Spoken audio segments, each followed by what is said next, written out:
The notification came on a Tuesday morning, while I was sitting at the kitchen table with a cup of coffee that had already gone cold. I remember staring at my phone for a long time after I read the message. Not because I didn't understand the words. I understood them perfectly. I just couldn't make them fit inside my chest without something cracking. My son had sent a text, not a call. A text. Dad, Diane and I have talked it over a lot. The wedding is going to be small, very curated. Her family's words, not mine. We think it's best if you don't come. I'm sorry. I hope you understand. I set the phone face down on the table.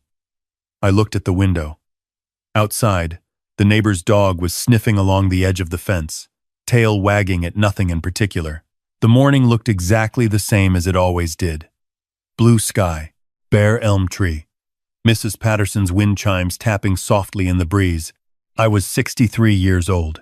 I had worked 31 years in a sheet metal fabrication plant in Youngstown, Ohio. I had calluses on my hands that never fully went away, even after I retired. I had raised my son alone from the time he was 9 years old, after his mother left. I packed his lunches every morning. I drove him to baseball practice 3 times a week in a truck that burned oil and pulled to the right. I sat in the back of the auditorium the night he gave his valedictorian speech, and I cried so hard the woman next to me handed me a tissue without being asked. And now my son was getting married in 4 months, and I was not invited. I want to be honest with you, because I think honesty is the only thing worth anything when you get to my age. My first feeling was not anger. My first feeling was shame. That quiet, hollow kind of shame that asks you whether you did something to deserve this, whether there is something wrong with you at the core that you never quite fixed. I sat with that feeling for about 3 days. I barely ate. I went through the motions of my retired life. Morning walk, afternoon news, dinner, from whatever was easiest, and the whole time, I kept turning that text over in my mind, looking for something I might have missed. I called my son on the 4th day. He answered on the 3rd ring, and I could hear right away that he was somewhere crowded. Background noise. The sound of a city he had moved to 6 years ago. A city with clean sidewalks and restaurants that had names I couldn't pronounce. He had done well for himself. Master's degree from Northwestern. A job at a consulting firm that I couldn't fully explain to people when they asked. He wore clothes that fit differently than the clothes I was used to. Not better, just different. Like they had been thought about more carefully. I asked him if we could talk about the text. He was quiet for a moment. Then he said, "Dad, I knew you'd call." I said I figured he did. He told me that Diane's family had a very specific vision for the wedding, that her mother and stepfather, Harold, were paying for a significant portion of it, that Harold had certain expectations about how things would look, who would be photographed with whom, what the guest list would communicate to the people attending. He said the word optics twice. My son, who used to eat peanut butter straight from the jar with a spoon, used the word optics to explain to me why I was not welcome at his wedding.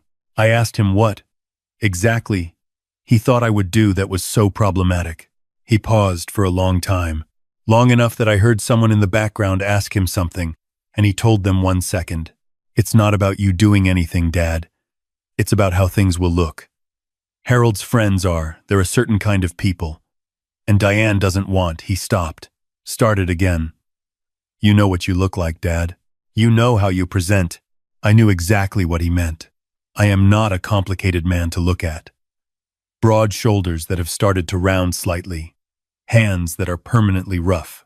I wear collared shirts, but I button them the wrong way according to people like Harold, meaning I don't leave the top 2 open.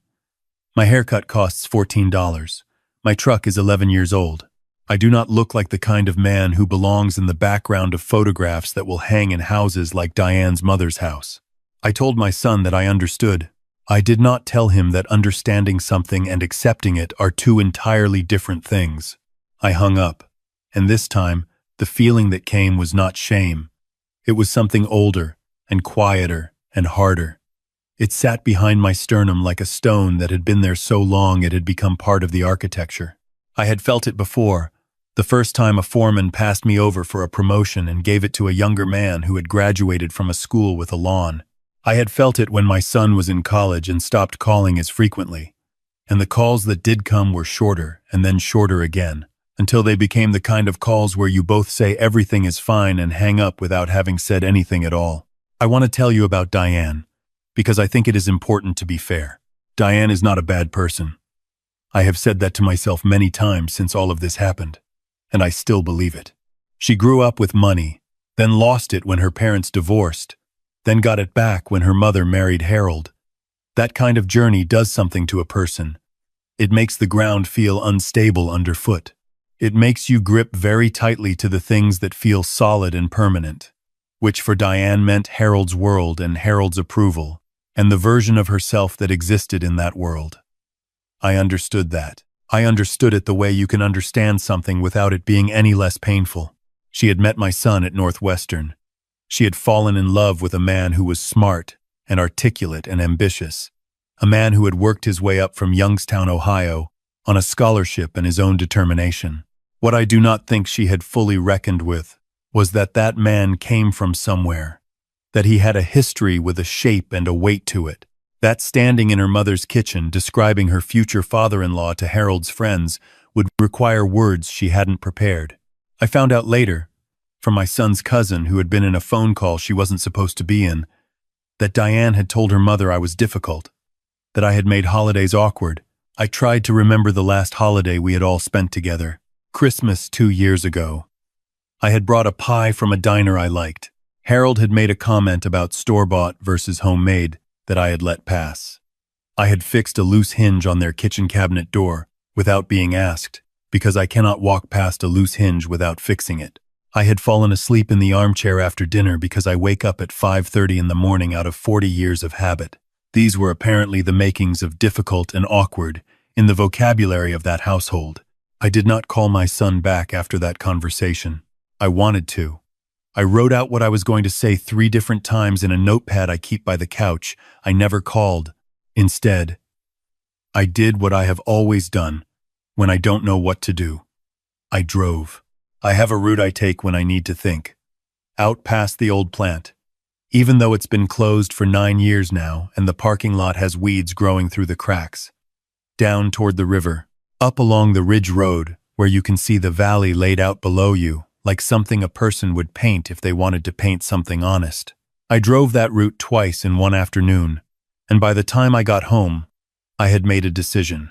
I was not going to call my son and beg. I was not going to write a letter explaining myself. I was going to respect his request and not attend the wedding, and I was going to live with that. Quietly.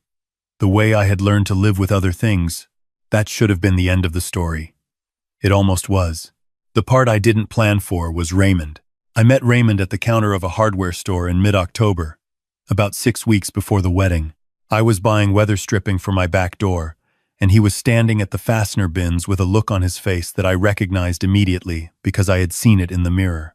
That look of a man who is trying to solve a problem with his hands, because his hands are the only tools he fully trusts anymore. We ended up talking the way men of a certain age and background talk at hardware store counters. Slowly, sideways, about nothing at first. He was from Steubenville originally, retired pipe fitter, 3 kids, 2 girls, and a boy. His youngest daughter was getting married in November. It took us about 10 minutes of standing there before either of us said what we were actually thinking. He said, "She didn't invite me." I said, "Neither did mine." He looked at me for a moment. I looked at him. He said, "Diane?" I said, "That's her." We stood there in the fastener aisle of a hardware store for a long time without saying anything. Then Raymond let out a breath that had a lot of years inside it and said, "Well, I'll be damned."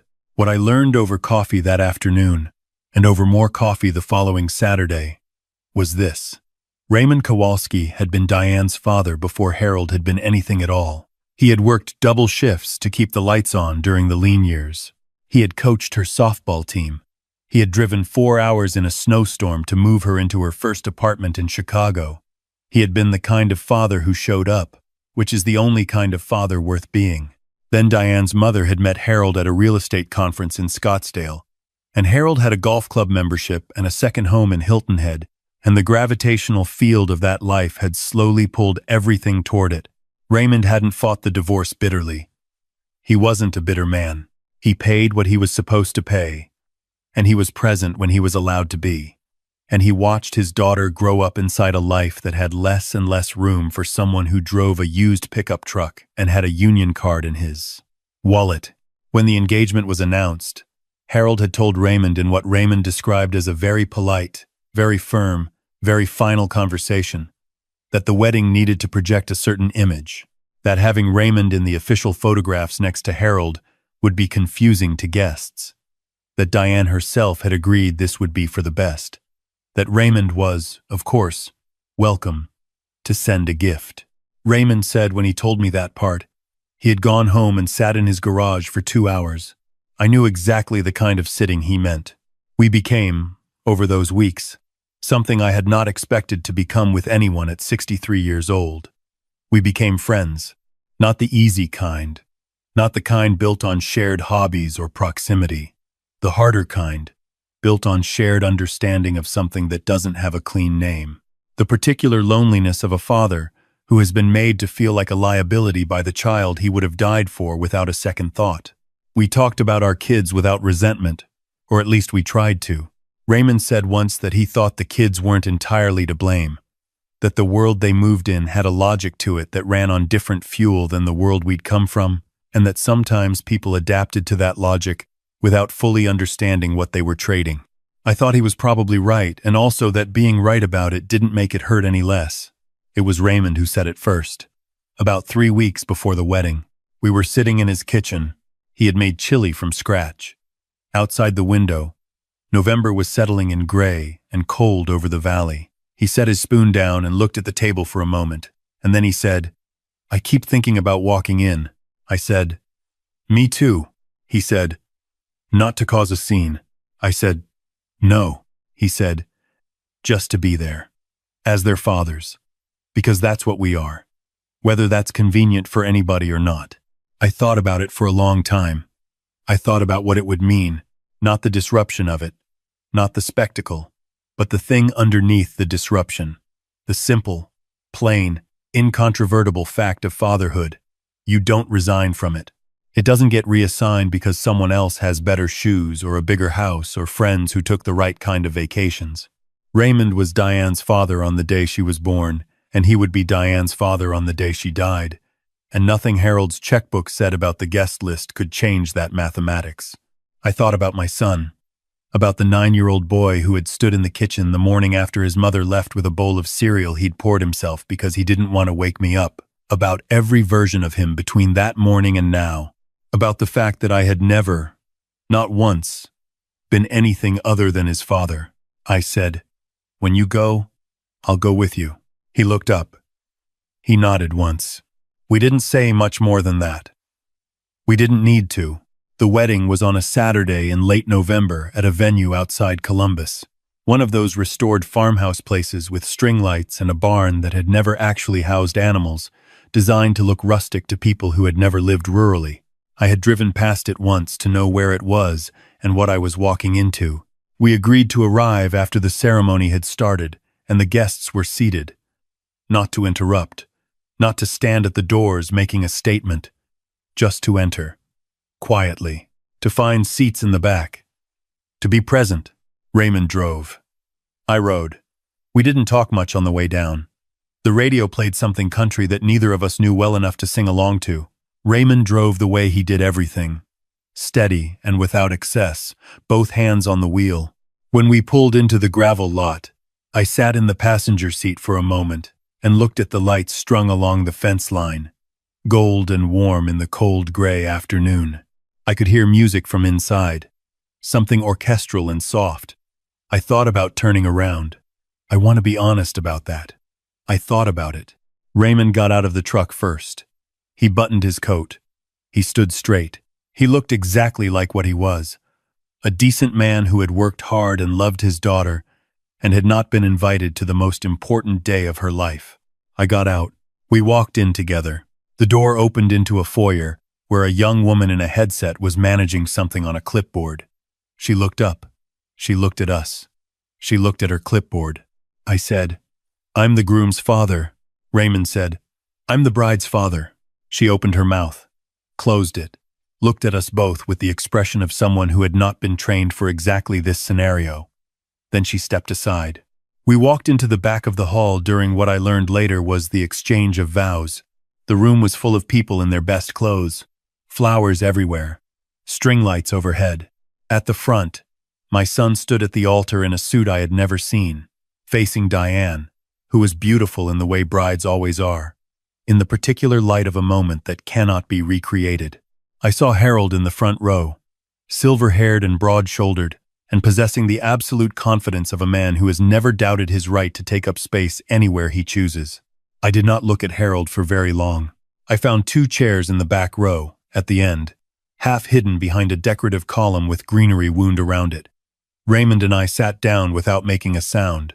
The person nearest to us, an older woman in a blue dress, looked over and smiled briefly the way people smile at strangers in church. We smiled back. We watched our children get married. I will not pretend that it was easy. I will not give you the clean version where I sat in the back with quiet dignity and felt nothing but peace. There was a moment when the officiant said, "Who here loves this man and wishes him well?" And the room was still, that I put my hand flat on my knee and pressed down because I needed something to press against. Raymond, next to me, looked straight ahead with the expression of a man who has decided, fully and finally, what kind of man he intends to be. My son said I do in a voice that was clear and certain and older than I somehow expected. Diane said I do and started crying immediately, and the room made that collective soft sound that rooms make when something real happens inside them. I thought, whatever else is true, my son is happy. He is here, in this room, and he is happy, and I helped build the person who is capable of this happiness. I did not do it perfectly. No one does. But I did it, and it is real, and it is in him, and it will go forward with him now into the rest of his life. That was enough. It had to be. I decided it was. After the ceremony, during the movement of guests toward the reception hall next door, was when my son saw me.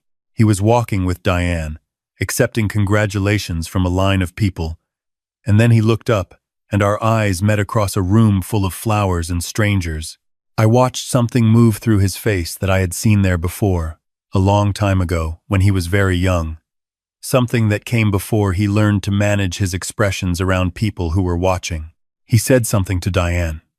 She looked up. She looked at her father, standing beside me. Her expression was more complicated.